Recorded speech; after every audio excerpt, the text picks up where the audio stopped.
తమిళనాడు రాజకీయాల్లో మరో కీలక పరిణామం చోటు చేసుకుంది.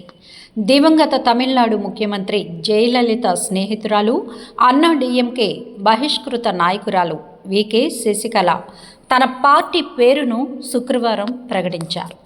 ఆల్ ఇండియా పురచ్చి తలైవర మక్కల్ మున్నేట్ర కళగం అని తెలిపారు.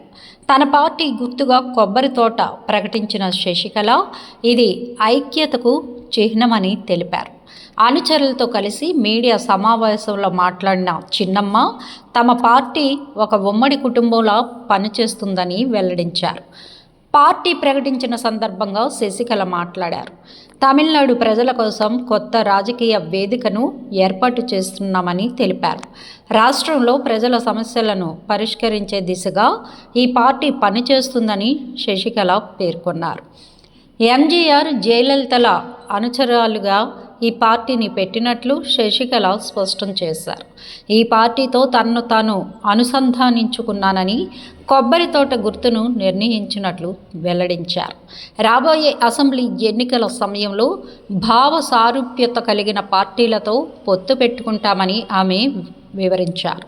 తమిళనాడులో త్వరలోనే శాసనసభ ఎన్నికలు జరగనున్న విషయం తెలిసిందే. ఈసారి డీఎంకే కూటమి, అన్నా డీఎంకే కూటమి, నటుడు విజయ్ పార్టీ తమిళగ వెట్ర కళగం బరిలో నిలవనున్న సంగతి తెలిసిందే. ఇక కొత్త పార్టీ పెడుతున్నట్లు ఫిబ్రవరి 24న రామనాథపురంలో శశికళ ప్రకటించారు. ఈ సందర్భంగా పార్టీ జెండాను కూడా ఆమె ఆవిష్కరించారు. నలుపు, తెలుపు, ఎరుపు రంగుల్లో ఉన్న జెండాపై అన్నాదురై, ఎంజీఆర్, జయలలిత ఫోటోలను ఉంచారు. అన్నాదురై, ఎంజీఆర్, జయలలిత చూపిన మార్గంలోనే తమ పార్టీ పయనిస్తుందని శశికళ స్పష్టం చేశారు. పేదలు, అణగారిన వర్గాలు, సామాన్యుల కోసమే తమ పార్టీ పనిచేస్తుందని ఉద్ఘాటించారు. ప్రజలకు సేవ చేయాలనే ఉద్దేశం, డీఎంకేను ఎదుర్కోవాలనే లక్ష్యంతో ఎంజీఆర్ అన్నా డీఎంకే పార్టీని స్థాపించారు. పేదల పక్షాన నిలబడాలనే గాఢమైన సంకల్పంతో ఈ ఉద్యమం ఆవిర్భవించిందని ఆయన నొక్కి చెప్పారు. నేను మీకు ఇంతకుముందే చెప్పినట్లుగా ఎంజీఆర్ ప్రజల కోసమే ఈ పార్టీని ప్రారంభించానన్నారు. డీఎంకేని ఎదుర్కోవడమే దీని వెనుక ఉన్న ప్రధాన కారణం. ఒక్క చెట్టుతోనే తోట ఎప్పుడు ఏర్పడదు కదా. మా పార్టీ కార్యకర్తలు ప్రజలతో కలిసి మేము ఒక తోటలాగా ముందుకు వచ్చామని శశికళ పేర్కొన్నారు. శశికళ కొత్త పార్టీ ప్రకటించడంతో తమిళనాడు రాజకీయాల్లో కొత్త చర్చ మొదలైంది.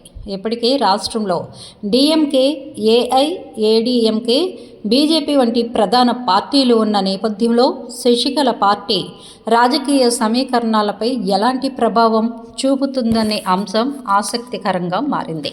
జయలలితకు అత్యంత సన్నిహితురాలిగా గుర్తింపు పొందిన శశికళ కొత్త పార్టీ స్థాపనతో తమిళనాడు రాజకీయాల్లో కొత్త అధ్యాయం ప్రారంభమైంది. ప్రజలకు కొత్త రాజకీయ ప్రత్యామ్నాయం అందించాలనే లక్ష్యంతో ఈ పార్టీని ప్రారంభించినట్లు ఆమె వెల్లడించారు. భవిష్యత్తులో ఈ పార్టీ రాష్ట్ర రాజకీయాల్లో ఎంత ప్రభావం చూపుతుందో తెలియాల్సి ఉంది. కాగా 2016 సెప్టెంబర్లో అమ్మ అనారోగ్యంతో ఆసుపత్రిలో చేరినప్పుడు జయలలితకు వీర విధేయుడు పన్నీరు సెల్వం సీఎం అయ్యారు.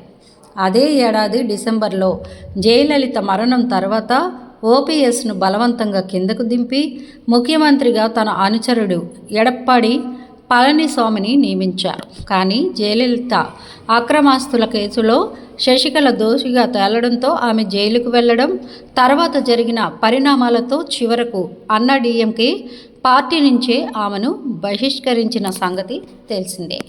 మా వీడియోస్ మీకు నచ్చినట్లయితే లైక్ చేయండి, షేర్ చేయండి, ప్లీజ్ సబ్స్క్రైబ్ కూడా చేయండి.